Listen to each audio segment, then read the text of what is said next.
Welcome to the Pindown, your Detroit Pistons podcast. I'm your host, Wes Davenport from Motor City Hoops and Detroit Bad Boys. And I'm Blake Silverman, writer for Detroit Bad Boys, covering everything Pistons, and news writer for Sports Illustrated. I feel like we got to give our guy Order of the Blazing Horse, those guys, the podcast that they do, we got to give them like a special shout out here at the start because they were in this room at 9:35 for me in the morning. I'm in Central Time. And of course, we end up rescheduling here today. That's my bad. On a Saturday afternoon. Well, no, it's my bad because I completely forgot to change the live time, right, for the stream time on YouTube. So it's me who needs to give the apology to the guys over there. But appreciate them as always for sticking in with our live chat. And then we got a couple others here as well.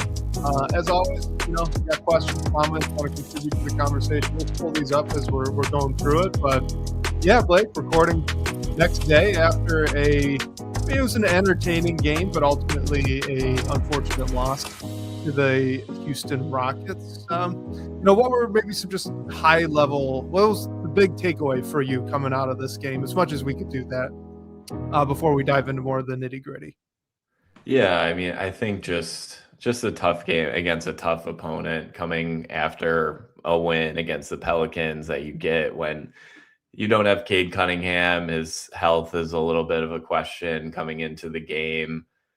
Rockets really did everything they can to neutralize Cade and Jalen Duren and make everyone else on the Pistons beat them. And those players were not able to beat the Houston Rockets. And then you couple that with Kevin Durant's 32 points and 5 threes. I thought it was just a tough matchup overall. I mean, credit to the Pistons for staying in it as long as they did. I mean, obviously tough third quarter, which really made the game not completely get away. You have a nice fourth quarter. But yeah, a night when you're shooting 22% from three, 48% from the field, and 70% from the foul line, and your best player is really, he might be healthy, he might not, and everything that he normally does, the Rockets are doing a great job of taking away from him and forcing him into 6 turnovers as well. Like, not a terrible game from Cade, but not one of his better ones that we're going to see, still getting 8 assists. So I thought the Rockets just did a great job, and it was a tough matchup for the Pistons overall. So sort of one I'm willing to throw away a little bit. Well, yeah, I mean, like, obviously it's 1 out of 82 games, but the Rockets are a good team. And, they do have a little bit of Celtics to them, in my opinion. Like, not in the same way. Boston's a difficult matchup for Detroit because they don't turn the ball over a lot. They're okay defensively, but they've got a decent amount of size to throw at Cade if they want. And then they just, they shoot a ton of threes, right? So there's a big stylistic difference between the team. Boston is pretty good at mitigating the things Detroit thrives on. It's kind of the same idea here with the Rockets, just in a little bit of a different way.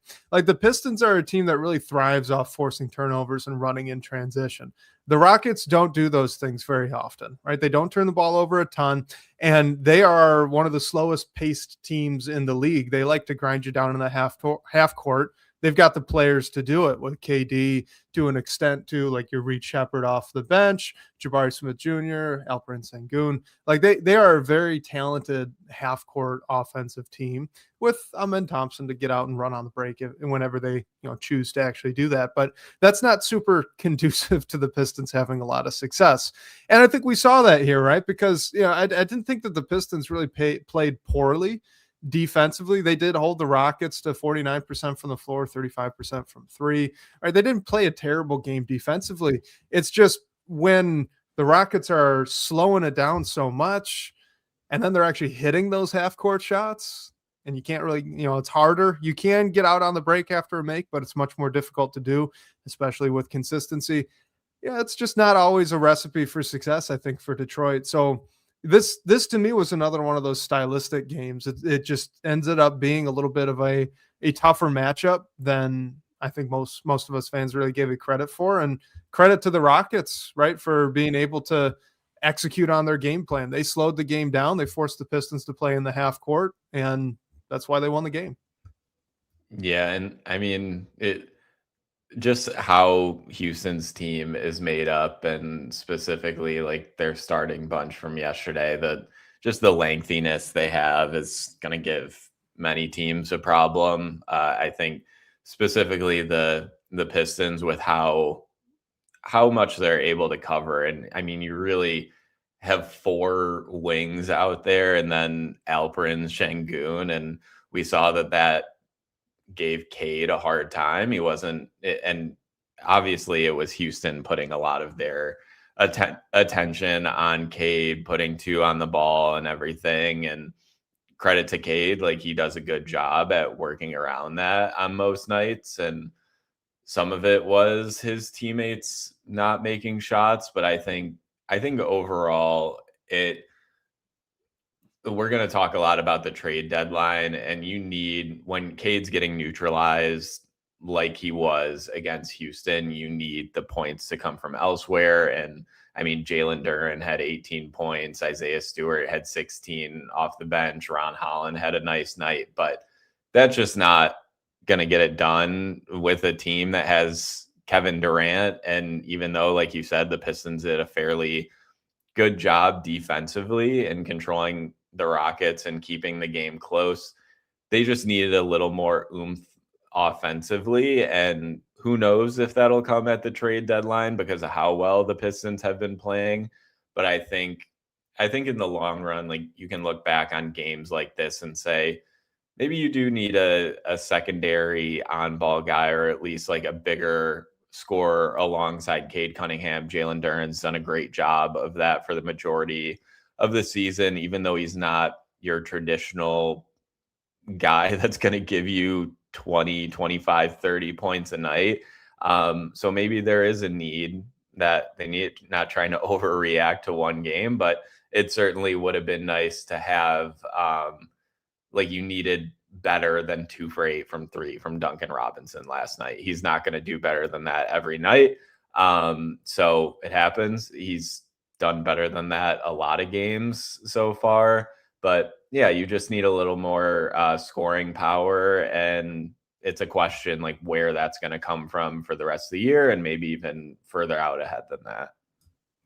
And we should probably talk about the defense that the Rockets threw at Detroit, because I did think it was really clever actually by Ime Udoka to do what he did. So usually, right, if teams recently that have been playing Detroit, they're kind of putting their big on Asar Thompson and they're just sagging way off, letting him stay near the rim and not bothering with, really paying too much attention to him unless he's as a cutter. Well, what the Rockets did, they kind of did that, but then they also blitzed Cade on the screens, because what the Pistons started doing to counter this defense that teams were throwing on Asar was to use Asar as a screener the past couple of games.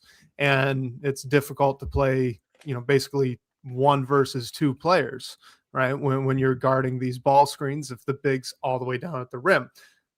And that had been working to somewhat, some success. It's not like Cade has been lighting it up from the floor or anything, but for the most part, we've been attributing that to the wrist injury that he had, not really the defense. Well, the Rockets changed it up. They started blitzing Cade off of almost every single ball screen, regardless of who was actually guarding it. So even if it was Şengün that was on Asar Thompson in a ball screen, they still blitzed, and they were sending a lot of help underneath as well. So how do you think the Pistons actually ought to counter that? Because you have to believe that, the Rockets get the win in this game. They hold Cade to 12 points on 5 of 13 shooting. He had, 8 assists and 6 turnovers. So this was an effective defensive strategy against Detroit here, held the team to 104 points. Strategically, how do you think the Pistons counter this? Well, what JB Bickerstaff said after the game, he had a quote that how the Pistons play is they try to make the defense make decisions on how the Pistons are going to play. And I think the way that the Rockets played the Pistons, and specifically what they threw at Cade Cunningham, just made that difficult. It was maybe a little different from what they see night in and night out. And when a team plays that way, you're going to get a lot because of all the attention on Cade. You're going to get open players everywhere. Maybe, again, we're going to talk about the trade deadline. We've talked about maybe adding some more shooting somewhere on this team. If you have an open shooter in those scenarios that can make down a few threes, that's an easy way to change that defense a bit, make Houston or another team do something else. But I think it's just taking advantage of what the defense gives you. They weren't really able to do that last night against the Rockets. And if the roster stays the same past the trade deadline, I think it's more of understanding that that's probably going to be coming because other teams saw the success that this one team had against the best team in the Eastern Conference. So how do you take advantage? Is it using Asar as a cutter more, like we talked about? Obviously, it's making shots when Tobias Harris or Duncan Robinson are left open. So just getting a little better about taking advantage of what the defense is giving you because Cade has so much attention on him.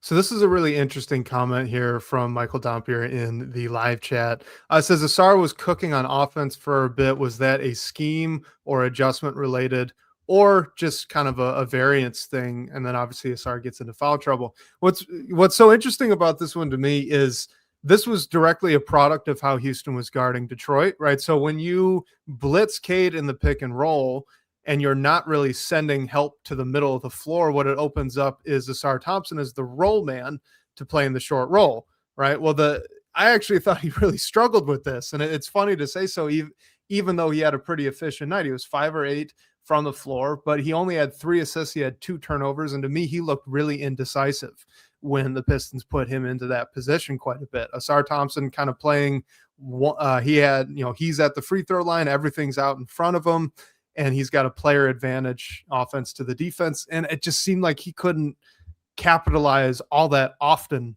on that, or at least he wasn't aggressive in seeking to capitalize that. And you can kind of compare and contrast this to what Duren has done earlier on in the season in similar positions.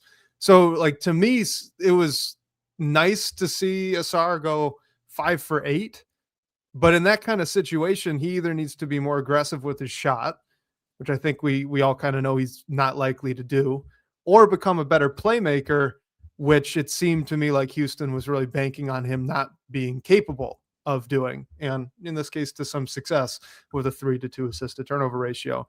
So like, to me, the whole issue, or not issue, but the whole like adjustment that you'd have to make in order to counter this sort of defense is to get Asar Thompson out of these short rolls, or have some sort of secondary action that makes his read easier after the fact. But given that these are not always hard and fast sets, right, that are being run, that's Houston then is countering with this, I think that might be pretty difficult to do. I think I would have just preferred, okay, you're putting Jabari Smith Jr. on Jalen Duren, let's see how he guards the pick and roll, and then have Jalen Duren play out of the short roll. I think that's the short-term solution. Long-term, though, I don't know. It's interesting. It's kind of a fun puzzle.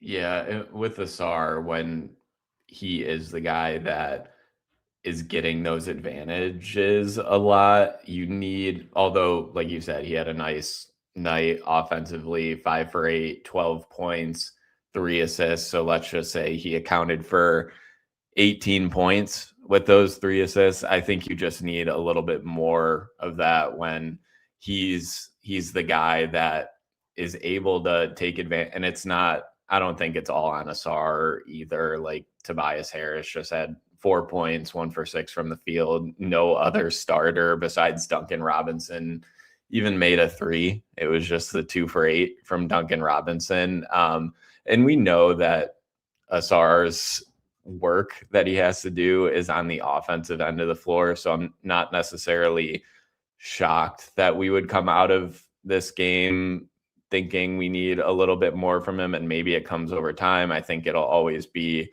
the part of his game that lags behind a little bit and will be the point of discussion. But yeah, when he's able to have those easy looks or create easy looks for his teammate, you just want want more of that. And I mean, credit to him. He did a nice job from the opportunities that he got himself. But I'm with you. The eye test for me was a little bit of like, if he was put in a position to create, play, make for his teammates, it definitely lagged behind a little bit.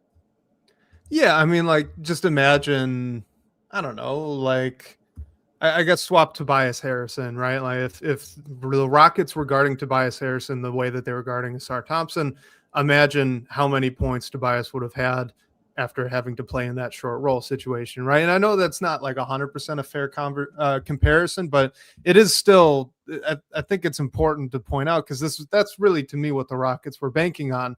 They were saying, okay, we're going to blitz Cade to get the ball out of his hands. We know that Detroit's going to have Asar Thompson play that screener if we don't put our big on Jalen Duren, because they want to get the big in the screen and roll. So let's see if Asar Thompson can beat us out of the short roll. And he didn't. I thought he had an okay night, but like you said, or like we both have said, right, he just wasn't aggressive enough in that situation. And, so we've gotten a couple of comments on Duren. So let's see, Piper423 says this is why Duren didn't play a ton. Pistons wanted Asar Thompson's defense, but Duren and Thompson both try to play at the dunker spot. We also had Michael Dampier say not necessarily a negative about Duren, but he only played 26 minutes despite no foul trouble. If he's the legit second scorer, maybe he needs to figure out how to get more involved. I think I really do think this is, again, like learning experiences, right? So we've been talking about this on the show quite a bit at this point, but Jalen had a really nice night. 18 points, 7 or 13 from the floor, got 4 free throws, so got to the line twice. I mean, you'd probably like to see a little bit more out of him in the rebound or maybe the block department. But overall, like, I thought he put up a good fight against Sengun, who's one of the best bigs in the league, and actually punished him quite a few times. There are some very impressive Jalen Duren offensive plays. Is this one of those games where you just think, hey, look, in the future, you got to be the guy to lift everything out of this, right? So Rogue Blue says Ivy was supposed to be the guy that could punish teams for using this sort of defensive tactic. Maybe just get creative and ask Jalen Duren to do it too. Again, I guess we don't know if he can do it for sure or not, but it'd be good to know before the playoffs. It'd be great to know. Yeah, I think why you see Jalen Duren with 26 minutes, which is the same as Duncan Robinson and Tobias Harris, is specifically how Houston was guarding the pick and roll. And because Duren is like just so good in that, and that's where the majority of his offense comes from. Maybe there weren't as many opportunities for him in this game compared to others, but even saying that, like you said, he still had a nice night. And I mean, Isaiah Stewart was really good off the bench and got 25 minutes. So we've seen Isaiah Stewart's minutes and they don't always have to come at the expense of Jalen Duren's minutes. So I think it was a mixture of things, like the night that Isaiah Stewart was having, and also just how Houston was guarding the pick and roll, which definitely made things not as easy for Jalen Duren as they probably are on most other nights. So here's what, and we can kind of wrap up on this. I would love to get your opinion on this, Blake, but what I'd like to see these next couple of games, because I do think we're on the same page. The Pistons are probably going to see this same defense thrown at them quite a bit now. What I would like to see is if teams start doing this against Cade, let's have Duren be that kind of DHO hub right around the perimeter. Stop going to the pick and rolls so much. There's really not a fantastic counter. So let's run the offense a little bit through Jalen Duren as a bit of a facilitator and see if we could get maybe Cade downhill. But if not him, like, I trust Tobias Harris to turn the corner and make something happen in DHO. I trust Duncan Robinson to get, that kind of escape side dribble and maybe get an open 3 from that. I think Cade might be able to set up his cut well enough off of that where he can get some space himself, right? It's not a traditional pick and roll. It's kind of harder to blitz those. You got to be a little bit more on your toes if you're guarding Jalen Duren. And of course, if someone starts blitzing, then Duren can just keep it turned around and kind of go to the rim. So, like, to me, I think that's the easy counter. I don't know if that's, amazing with Asar Thompson still on the floor, So the issue there being you don't have that second shooter, or you do have a second non-shooter in this case. But I think it could work well enough where maybe you can just pull a team out of that sort of defense for a little bit. Yeah, I agree with that. And also just as an ad, like Rogue Blue said, Ivy it is supposed to be the guy that helps you get out of this. So maybe we do see Jaden Ivey get more involved as the season goes on. No, the trade deadline is coming up. We'll see what happens there. I mean, we've talked about it before. I expect Ivy to stick around, and hopefully we see his role increase as time goes on. He gets more games under him as well. But Pipper, sorry if I'm not saying it right, makes a great point here. How the Rockets played Cade last night is how the Pistons are going to see defenses in the playoffs.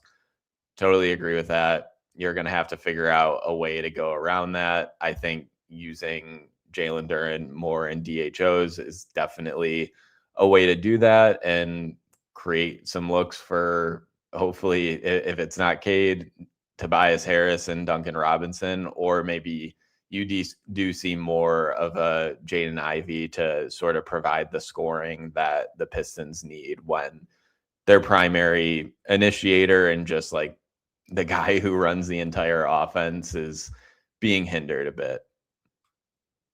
I think this is really the beauty of the 82 game season, though, right? We just had a game here in late January where the Rockets threw something at the Pistons we've not seen yet this season. And now it's up to the team to kind of figure out how to counter that. Because, yeah, I mean, like Piper said, right? If this continues to be successful, the Pistons are certainly going to see this as a defensive strategy against them in the playoffs. But I can remember saying something very similar at the start of the season as well. Teams they weren't as hard double teaming. They weren't blitzing Cade as much, but they were sending like 3 or 4 guys his way when he started driving to the rim early on. And Cade figured out how to counter that. Teams aren't doing it as much, right? So we've already had this conversation one time where we've said, oh, this is probably a playoff defense against Detroit. And lo and behold, Detroit works and figures out a way to counter that, and teams stop doing it as much. We probably won't see it as often in the playoffs. They've got another opportunity to do that here. Now with that, just to like not be super negative. All right, Blake, the last 10 games for the Pistons, 7-3. That is the best mark in the Eastern Conference. Like I get it, right? They lost a tough game against the Rockets. The offense hasn't looked great so far in the month of January. Their efficiency is kind of down. Over the last 10 games, they are still the best team in the Eastern Conference. The sky's not falling here. Okay. Oh, yeah. It's okay. We're going to lose games. This is good. 100%. And I hope it doesn't seem like that the way that we're talking about this game, because it is one of 82. And I think this team is in a better spot than anyone could have ever imagined heading into this season. And on top of how they've been playing as of recent, you're 4.5 games clear by this of the Celtics, who are second in the East. The Knicks are going through it right now. There's a lot of unknown in the East that will become a bit more known once the trade deadline is here and passes. But especially once you win that tough game against the Celtics, that was an incredible win for this team, and a big win, honestly, when you look at who's at the top of the conference. 4.5 games with when we're still a few weeks before the All-Star break. I'm not saying it's a sure thing that the Pistons are going to remain at the top of the East, but I like their chances much better than anyone else at this point, which is just incredible to say. And like we talked about last week, they've found ways to win games that they really shouldn't win, whether it's Cade and or Jalen Duren are out and the team still finds a way to win, or it's just a game where they have to pull a win out through the mud and they're able to find a way to do that. Didn't happen against Houston, but I think that they're still able to do that, and they're in a great position. I mean, even just 30 wins before the end of January, I would have said was incredible. They're already at 32 with a few more opportunities. So have to be optimistic where everything is right now. Yeah, absolutely. They're just sitting so nice. They've got a 4-loss advantage over any other team right now in the Eastern Conference within Eastern Conference play. That's huge for tiebreakers. Like they've already got the tiebreaker over the Celtics. I mean, the Knicks are really struggling right now. Like you said, they're sitting at 4th. The Knicks, they are actually only a game ahead of the Cavaliers right now, if you guys can believe that. So, like, you're right. The Pistons are really looking solid. I think here as we're heading into the All-Star break and in another few weeks, JB is going to be coaching that game. How about that? That's pretty awesome. Yeah, that's incredible. Right. Never would have guessed that. Let's get into a couple of questions here that we had pre-submit. I wanted to get into this because, well, I did do a little background research for it, and I think we can hit it quickly. So this is from No From Motown in the DBB comments. It says, what changes for Dennis Jenkins once he's converted to a standard NBA contract? I know there's a pay bump, but are there other perks? Blake, are you aware of other perks, or do you want me to just hop on and say not really? Well, yeah, it's not really. I think the perk besides the pay is there's the limit of games that two-way players can dress. So that goes out of the window. But other than that, and a much deserved raise for Dennis Jenkins if he gets converted to a standard NBA deal, I think his role, everything else, how we see Dennis Jenkins in Pistons games will be much of the same. Yeah, and I actually so I did it, guys. I actually pulled up the CBA, the actual document, and I read through the player contract and the benefits pages of that. So I'm here to report that as far as I'm aware, as long as a player is rostered for more than 50% of the games, they will get full pension benefits. And two-way players have there's little blurbs in each section here regarding a full 401k match, life insurance, and workers' comp. So whatever additional like contract benefits there are, basically for all intents and purposes, two-way players they're full-time NBA players as long as they are rostered, and by rostered either active, inactive, or like injured for 50% or more of the games, which Dennis Jenkins is certainly well on the way to reaching that.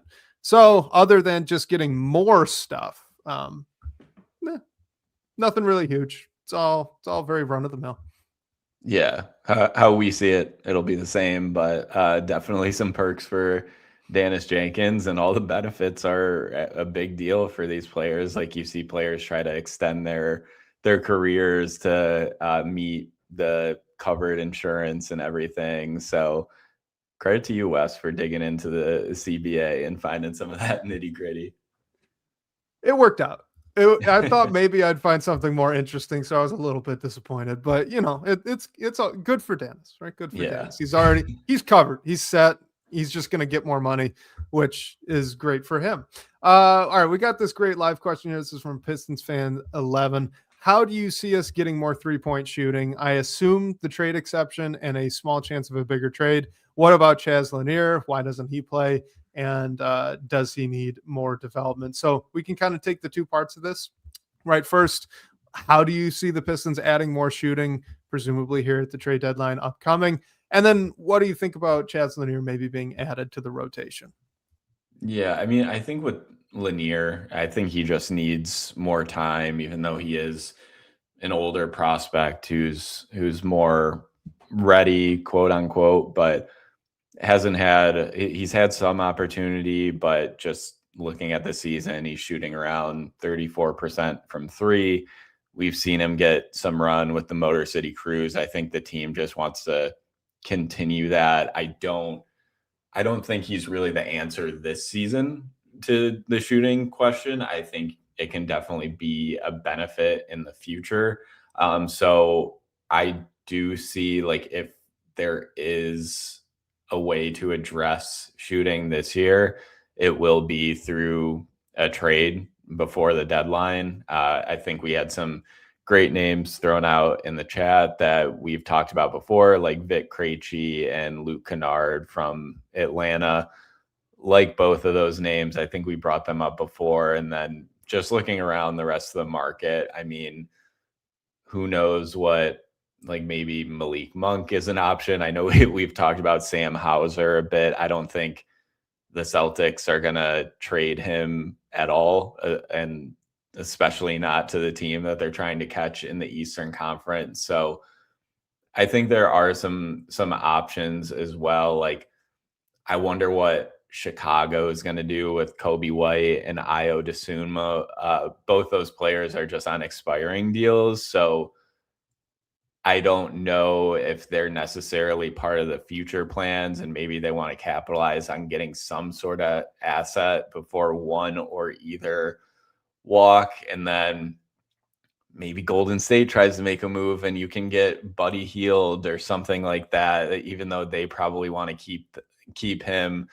Dallas, I don't think you're going to get Max Christie, but maybe you can get Najee Marshall. So I think there are definitely some ways to fill the shooting, at least to a degree. I don't think it's going to be 100% solved through the trade market, but I think you can definitely do something. And Wes, how about Dalton Connect? Like, let's get him out of LA.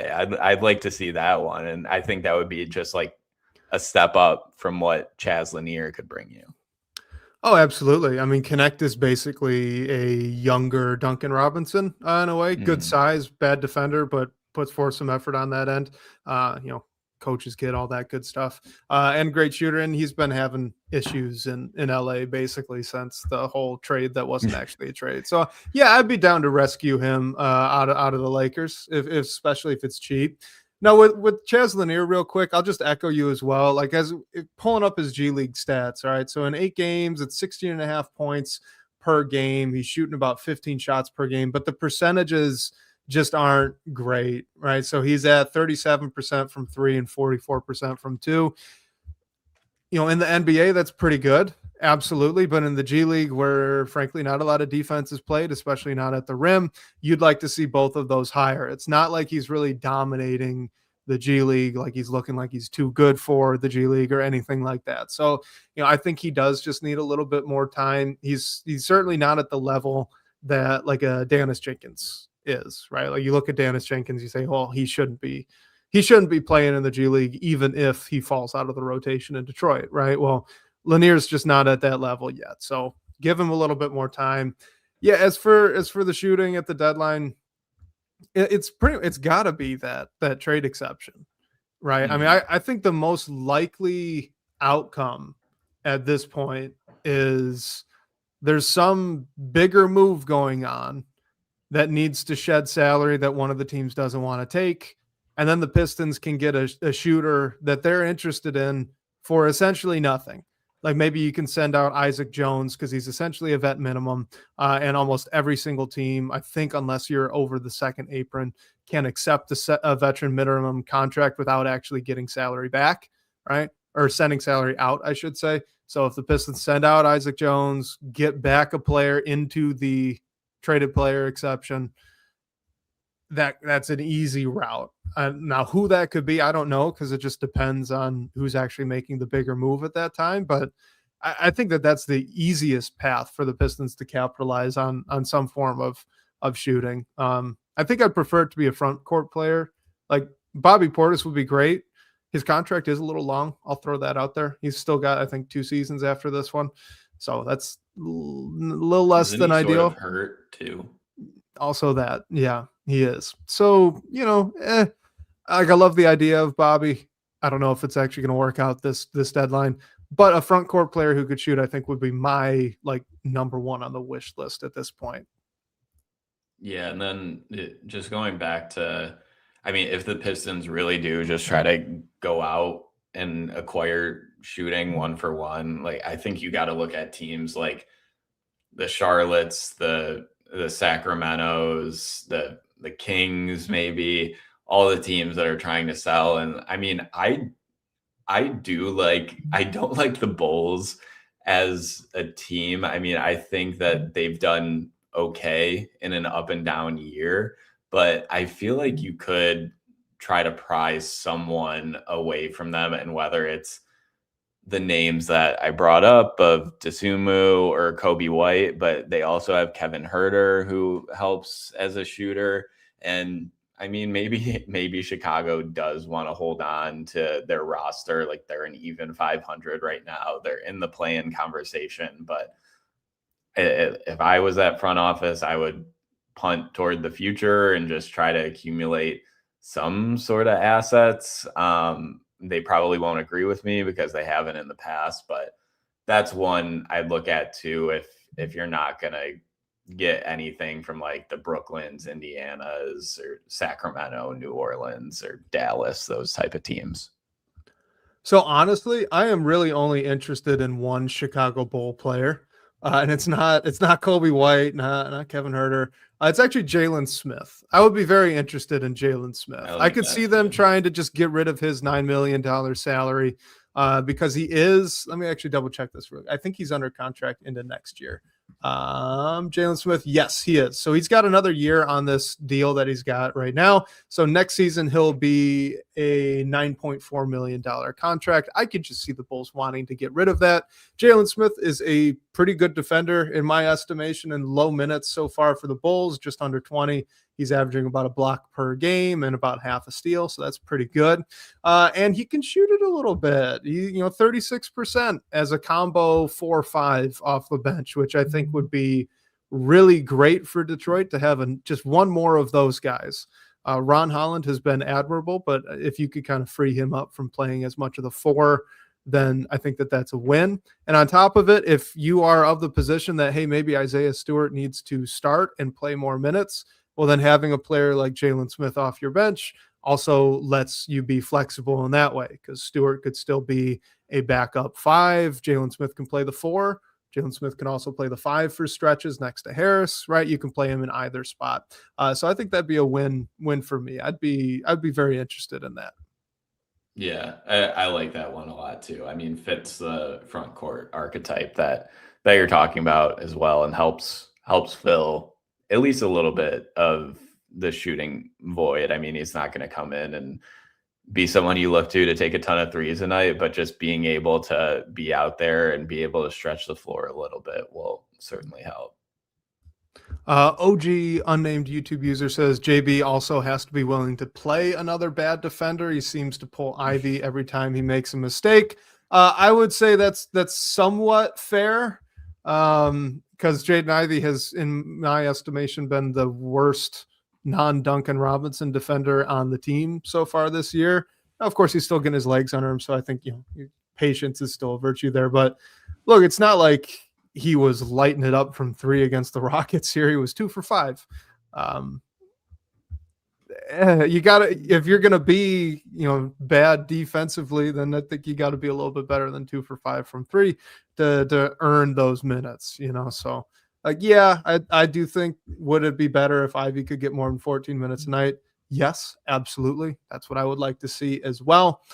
I think that we're kind of discovering he pairs better with a Dennis Jenkins than he does a Karis LeVert, which is interesting. I don't know if I would have picked that out myself before the season started, but I'd like to see a little bit more out of him. And he's either got to make a lot more from 3, or he's got to be a better defender. 2 YouTube users point Duncan was 2 for 8 from 3-point range against the Rockets. Absolutely true, but Duncan Robinson has earned the right to keep chucking, and Jaden Ivey doesn't have that reputation yet. So when Ivey goes cold, defense does not shift to him nearly as much. When Duncan Robinson goes cold, they guard him like he just made 4 in a row. They don't care. It's reputation thing. So unfortunate, but true. Yeah, for sure. And I mean, I think we've seen how the Pistons want to play, just prioritizing defense as much as possible. You're not getting that with players like Jaden Ivey, but I mean, you also do have Duncan Robinson in your starting lineup, who has gotten picked on a ton. So I think if Trajan Langdon in the front office, what they can do and what they want to do is to go out and get a shooter, a player who can give you buckets, but doesn't really give you a lot of defense. I mean, we can talk about how it maybe impacts Jaden Ivey's minutes or just like role with the team if he's not involved in a trade. But yeah, I think JB would certainly at least like play what the front office is giving him to help make his life a little bit easier.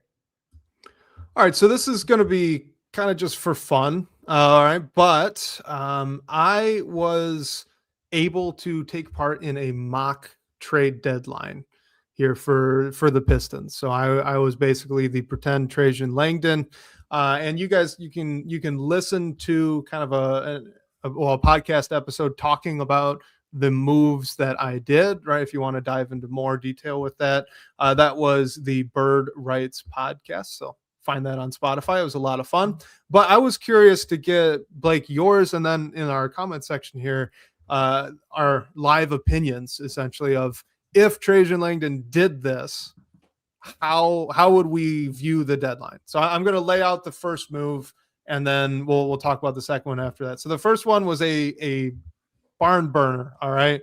Oklahoma City really wanted to add Lauri Markkanen. They sold the farm to go and get him. They needed someone to take on salary, and whether or not that's realistic, I don't know, but they were willing to part with Isaiah Joe.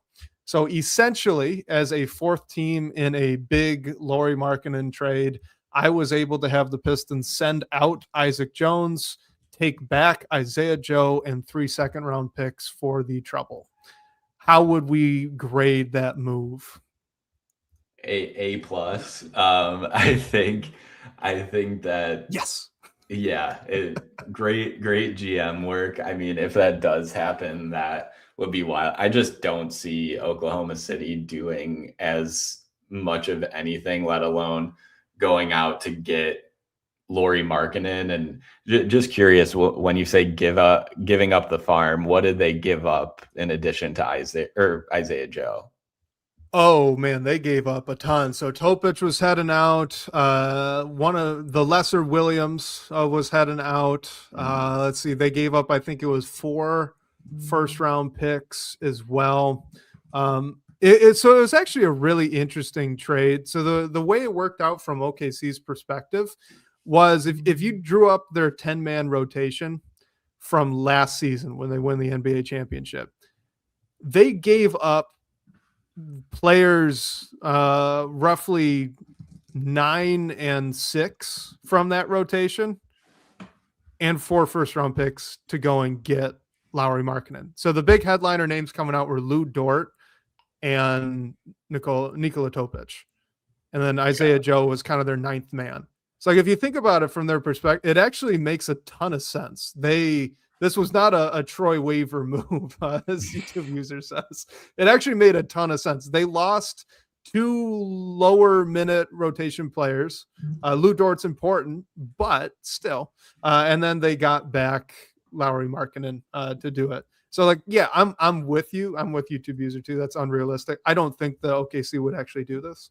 I also don't think that they'd ever really want to part with Isaiah Joe. He's fantastic as a shooter. But I guess stranger things have happened. Yeah. So yeah, I mean, I don't think OKC would do that either. If there is a team in position to give up that many first-round draft picks for Lauri Markkanen, you can make the argument that it definitely is the Thunder. It's just like, will they do that after all the incredible work from Sam Presti to put them in the position that they are in? I'm just like, I don't know. And maybe it helps with the trouble that they've had with the Spurs. I mean, they were able to beat them last time, but you keep SGA, obviously, Jalen Williams, Hartenstein, like the majority of your core, and you just punt on your future, which I think is at least a fair argument to keep on winning. But yeah, I think giving up Isaiah Joe would be a big deal for them. They're clearly getting an immediate upgrade, but I think that would be a home run for the Pistons, especially in the deal that you outlined. Isaiah Joe is under contract for 2 more years. He has a team option on the last season. And Yeah. It's just like he's on a descending deal. So he's only an $11 million player in each of the next 2 seasons. And he's shooting near 40% from 3 this season on over 5 attempts a game, mostly pretty much all off the bench. So that's exactly what the Pistons need. It's just, I wish it would happen. I just don't think it will. I think the more realistic element of that trade is basically just as a kind of case study of what actually could happen at the deadline, right? Like you've got, in that case, there were 2 teams. It was the Jazz and the Thunder were in really deep talks to make a big swing move. It doesn't, in reality, it's probably not going to be the Jazz and the Thunder, right? But there are going to be 2 other teams talking and wanting to make a bigger swing. And if the Pistons can come around and be a team that takes in a little bit of salary and you pay them a fee to do it, such as, the additional second round picks that the Pistons were able to get in that hypothetical mock trade deadline deal, I think that's totally realistic. Now, who the teams are, who the player is, I don't know. But you got to understand that $14 million traded player exception that they have, that's basically the mid-level exception. That's actually a lot. That is a lot of salary that the Pistons are able to just open up the books and take in for another team. So if you have a couple of teams like the majority of the NBA right now that's really on the margins cap-wise and just can't take back that much cash, but the other team has to give it up, Pistons are a great home for that. And I think that there are actually probably quite a few teams where something like this would be appealing for the Pistons to be able to do. Again, I don't think it's going to be the Thunder. I don't think it's Isaiah Joe. But something like this, I think that if I had to make a bet on any sort of trade that would happen involving Detroit, I think it'd be something along those lines, like a 3-team or a 4-team deal where you take back a shooter and then a couple of second-round picks for the troubles. Yeah, and I don't think we'll necessarily see Langdon want to. I mean, maybe he will if it is a player like Isaiah Joe. I mean, I definitely would take his deal considering the lengthwise, but if it's someone else that you don't see as part of the future long term, I don't think you're necessarily going to see them take in a guy that has multiple seasons after this one left on his contract, just because of how we've seen him operate in trades and the free agent signings he's made, trying to keep that flexibility moving forward. But with a player like Joe, I mean, you certainly make that move. Unfortunately, it won't happen, but there are a few cases where I think it could. I just think that aspect of lengthwise, Detroit taking it back might be a little bit unlikely too. Yeah, the other thing that was just over the moon with that hypothetical trade was I was immediately thinking, oh, this is the long-term Duncan Robinson replacement. Younger, he's only 26, under contract for another 2 seasons, like you said, and just a shooter who, he tries, he gives effort on defense, good size, but he could start. Not a good defender. Yeah, exactly. This one I think was going to be more interesting. I didn't know, especially given that in this hypothetical here, Isaiah Joe's kind of a wing guard hybrid, right? He's not really a big. And I've already said my preference here would be to have added a big, but I didn't get the opportunity to actually do that in this mock deadline. So what I was able to do instead was I cleared out a roster spot for Dennis Jenkins to sign a regular contract. I sent out Karis LeVert, Marcus Sasser, and 2 second-round picks, and I got back Colin Sexton. Now the net here with these 2 deals is essentially the Pistons added Isaiah Joe, Colin Sexton, and a second-round pick to that cupboard long-term. Right, I got 3 back from the first deal. I sent out 2 from the second. So what would you think of adding a player in Colin Sexton who has actually, it was rumored or reported at one point, I can't recall by who, but it was reported the Pistons were at least looking in on Sexton, who has $18 million in salary this year and is expiring as a contract.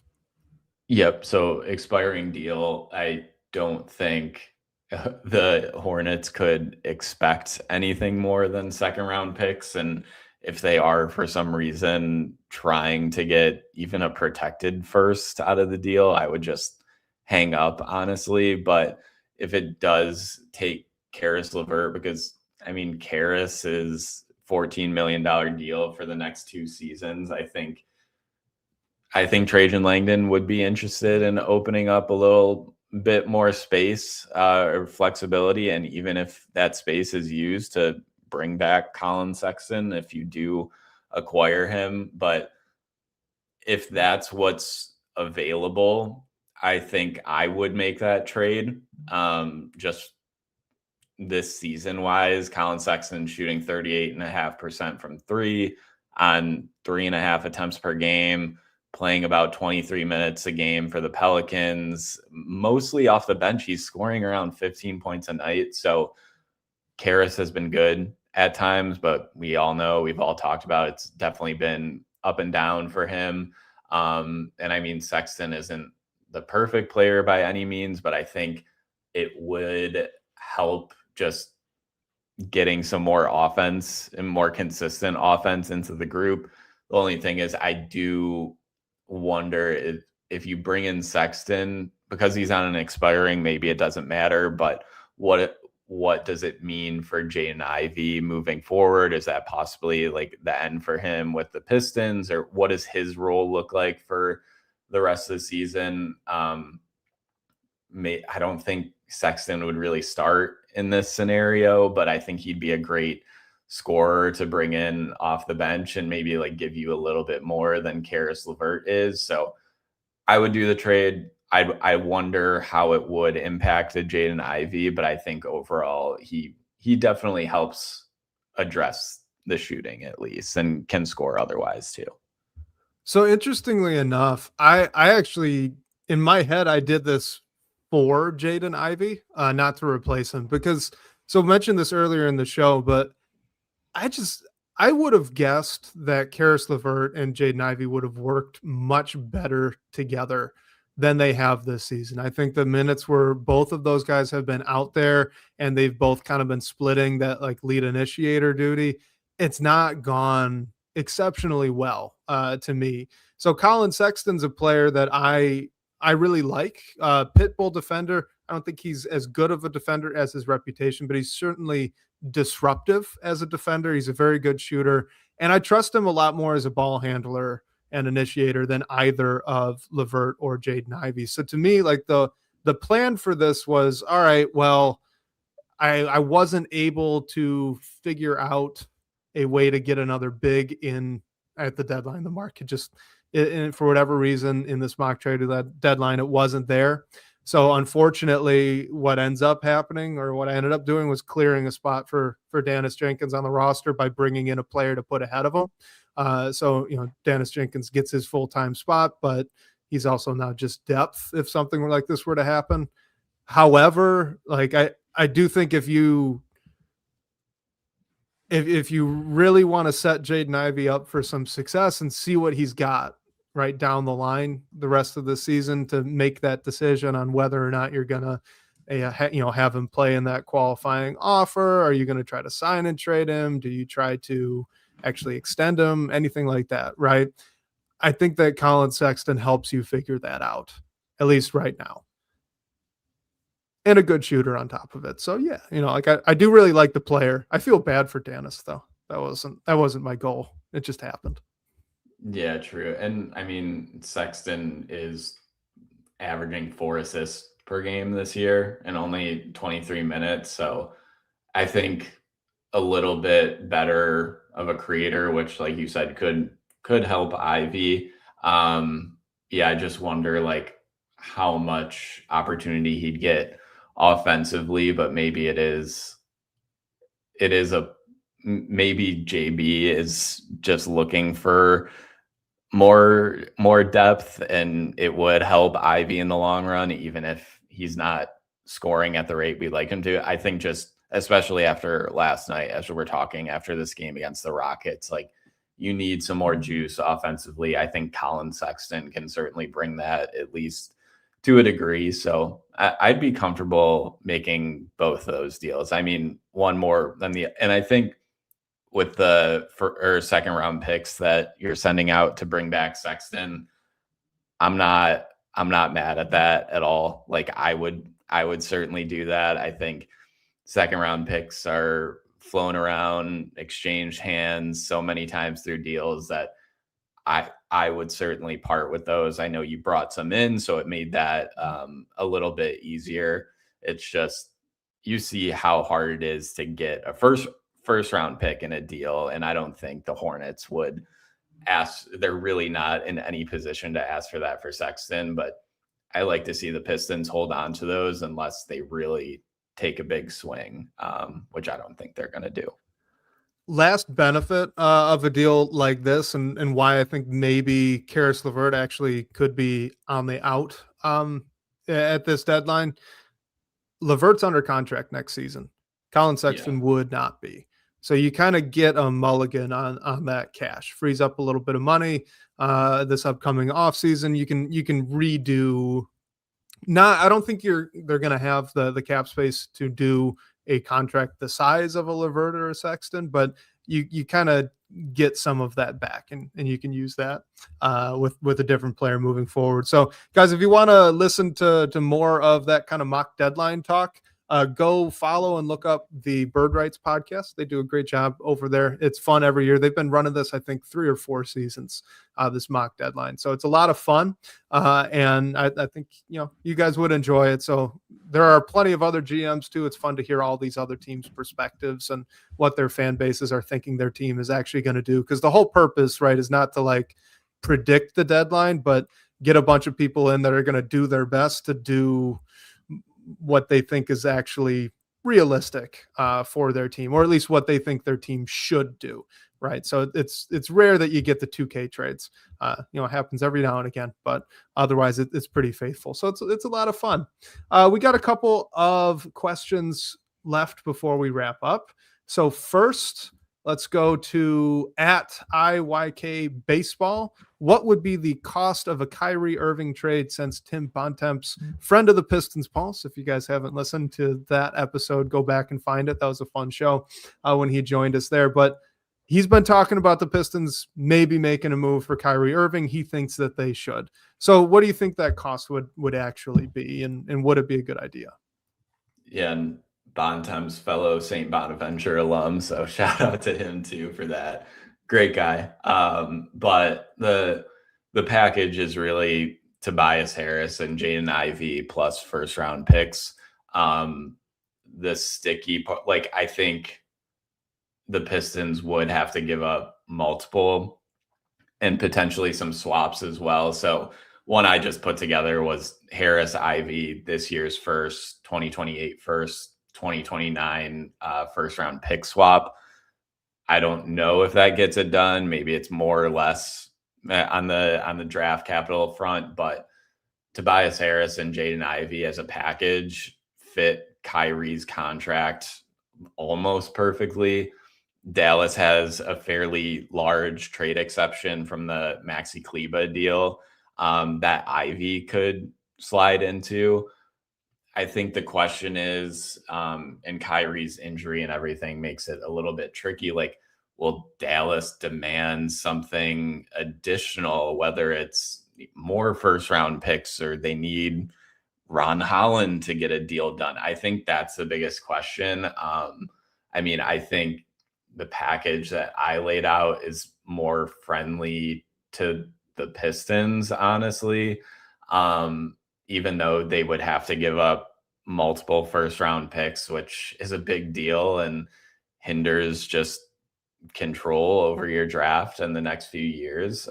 Hopefully they could give up the least amount, but I don't see you getting Kyrie without putting multiple first round picks in the deal, or maybe instead of that, it's a Ron Holland, which I think with the Pistons picks getting less and less valuable, I think you'd be more likely to see them deal a first before you see them deal Ron Holland. Yeah, I think it'd be expensive. And like YouTube user just said, Kyrie Irving is 33 years old. He has had multiple severe injuries in his career. I get that he's a great offensive player. That's still true, and it's probably still true when he comes back from this most recent injury. However, he has always been a pretty bad defender. So I think when you're looking at age and injury history, you're looking at the defensive side of the ball, and then you are looking at the price it would take to acquire him. I have no interest in Kyrie Irving. I don't want to give up any picks for a player with that sort of history. I certainly don't want to give up Ron Holland for that either. If it's gonna be just like Harrison LeVert or something, like, okay, fine. But that's certainly not what Dallas would want there, right? So I think I get the vision, but I'd be 100% out on adding Kyrie Irving for what I think it would take to get him. Last two here. First, it says, hey, this is from JoyJoy3310. Hey, guys, what's up from Albania? So that's awesome. Another international viewer. Welcome. It says, what do you think it would take to get Michael Porter Jr.? I mean, the same Harris Ivy package works for Michael Porter Jr. Plus picks.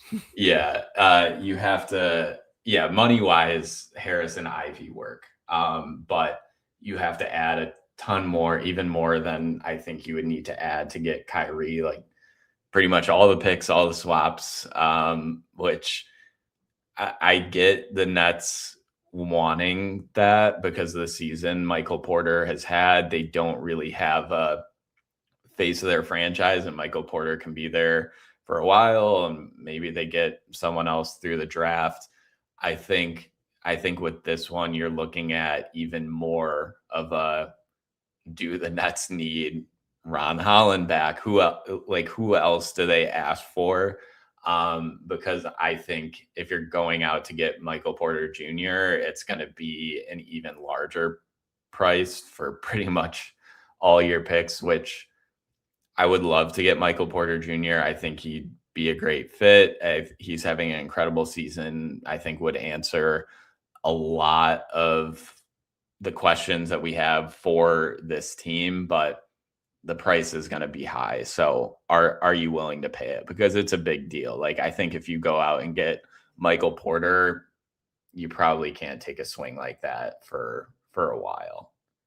Yeah. I mean, basically for Michael Porter Jr., imagine the trade Danny Ainge would require for you to get Lauri Markkanen and then remove Asar Thompson from that trade. Like that's pretty much what I would expect you would need to give up. So like you said, it's multiple first round picks and some swaps.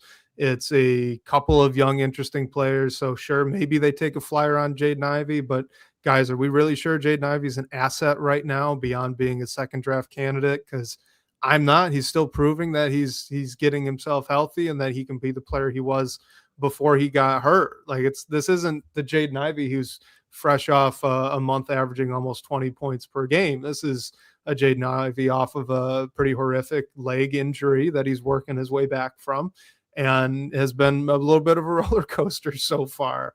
Like I just, he's a flyer at this point. So you need to add Ron Holland, and I don't want to do that either. So yeah, I think that's the thing with a lot of these big name targets for Detroit. If you look at the young player cupboard that they have, it's Asar Thompson and it's Ron Holland. I don't think that you can at the moment add in a player like Jaden Ivey as an asset. I think teams are probably more likely to look at Jaden Ivey and say, well, this is a second draft candidate that I could send a couple second round picks for and take a flyer on the rest of the season before deciding whether or not to extend them or not. Right. Yeah. I wouldn't want to do that deal if I'm Detroit. I just don't see how any other team would be thinking anything more than that. Last question here from Rogue Blue says, do you think that Royce O'Neal could possibly be a target for the Pistons? So since this is a name that I don't think maybe all of the listeners are going to be as familiar with, Royce O'Neal this season with the Phoenix Suns, he's 32 years old. He's averaging about 10 points per game, 5 rebounds, and just under 3 assists. He has started 40 of 45 games for them, averaging almost 30 minutes a night, and is shooting over 40% from 3 on 7 attempts. Yeah, and I think we briefly touched on Royce O'Neal probably last week. So maybe he is. I think the surprise season that the Suns are having makes it a little bit more difficult. They're at the 6th seed right now, but they're tied with the Wolves for 7 and play in. So I think they're going to try to compete. And like Wes just said, he starts for this team. So it might take I think you'll need to send back something of value, but what does Phoenix see as value? Like, would they want Karis LeVert because he has one less year on his deal than Royce O'Neal does, and Royce O'Neal is an older player? We'll see. They maybe prefer Royce O'Neal, or they want to take. I don't think they would be a team that would really take a shot on Jaden Ivey because of Devin Booker and Jalen Green. So I think Royce O'Neal should definitely be on the radar, but I think just the season that the Suns are having makes it a little bit trickier. Yeah, I was just going to pull up the Western Conference standings real quick here. Yeah, the Suns are 27 and 18. They're right there with the Lakers and Wolves. So, I mean, they're probably not going to come out ahead. They're not going to come out of the West, but no, but they're far and away beyond what I think anyone was really expecting them to do. And the thing with Royce O'Neal is, you know, they're having a lot of success. I get that he's 32 years old, but he's not an expensive player at this point in his career, and he's been fantastic. He's a great defender for them. He's shooting, again, I'll say it again, almost 42% from 3 on 7 attempts. Royce O'Neal, he's been unbelievable so far this season. I think I would love to add him to the Pistons. I think it'd cost a first-round pick. Otherwise, why would they get rid of him? Yeah. So I don't think I want to spend a first on Royce O'Neal at this point, honestly. Right. Yeah. And will this front office even do that for a 32-year-old player? Like, right. I don't think they will, but I think just player wise, whatever the package is aside, I think it would make sense. And I would love to add him to this team. Yeah, I would too. Like, I think the fit right there is just about as perfect as it could be, because he's got some positional versatility. He's more of a wing, but you could play him up at the 4, which is great for a team that's been playing Ron Allen at the 4 so much. But like, yeah, man, he's just going to be more expensive than I think people want, and yeah. I don't want to pay that. I just don't. Yeah. Agreed. All right, I think that we should probably wrap it up there, guys. So if you've been in our live chat, appreciate you all as always for the questions and the conversation, the participation you guys have been giving us here. We love reading through those. And wait. No, we need to play a voicemail because I forgot about this. We have one voicemail and it's a Malik Beasley question. So here we go. My question is, do you think the Detroit Pistons would have a better record now if Malik Beasley had played all season instead of Duncan Robinson? Okay, so my apologies to our mystery caller because this totally slipped my mind and I had meant to play it sooner. So that is my fault. But we did just play it now. Blake, would the Pistons be better this season if Malik Beasley were playing instead of Duncan Robinson? I don't think so. If they were, it's a margin of like 1 or 2 wins just because of where they sit and how well they played. And I don't say that to discredit Malik Beasley as a player, because he was very close to leading the NBA in threes last year. So that would obviously help the Pistons and fill a void. I mean, Duncan has given you a lot of that, not all of it. But I do think that if you just swap out those two, I think any like increase in wins or decrease would be very marginal. So I'm not willing to like go out there and say they'd be a ton better just because of how incredible this team has played. But Malik Beasley drama aside, it would certainly be nice to have him on the team right now. Yeah, like I think the bigger question is what would they be doing if they had both of these guys? Because that would be more fun. Swapping out one for one. I think the answer is probably no. I'm gonna go with no. I think that the Pistons are better right now with Duncan Robinson than they would have been if Malik Beasley's in the same position. Only because I think Duncan Robinson is very vital to that starting lineup, where I just struggle to see a world where JB would have started Malik Beasley. Even with all the shooting, I think the size that Robinson gives you in that starting five is really helpful, despite the defensive concerns. And so I think that like if the Pistons didn't have Duncan and they had Malik Beasley, I think you'd be looking at maybe I don't know who would be starting there. I guess Ivy would be starting at this point. Maybe they would have gone like small and shifted Asar Thompson down to the 2 to get someone else into that 3 position.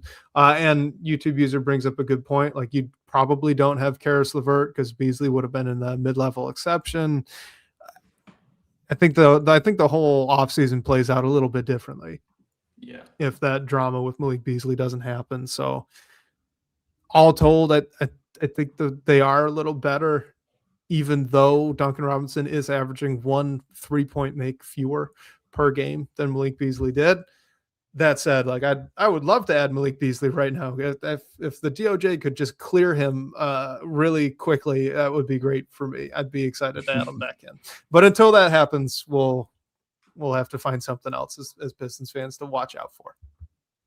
Right. Yeah. I mean, hopefully he's back at some point, but we don't know what's going on behind the scenes, obviously. And there's a lot to get into there, which we won't do today, but just basketball wise, obviously would be great to have him. But like YouTube user said, plan A over the offseason was Malik Beasley, had to go to plan B. And I think the plan B was pretty darn good. And you see where the team is right now. So I don't think you can really complain about it. But shout out to our mystery caller for using the voice line. Reminder, anyone can call that number to ask a question, hear your voice on the show. The number for that is 313-355-2717. And special thanks to Sean Corp, the managing editor of Detroit Bad Boys, for supporting the show. And shout out to you guys for all the great questions and talking points tonight. We'll catch you next week, whether on your commute or live with us on YouTube. We can't wait to talk more Detroit basketball with you all.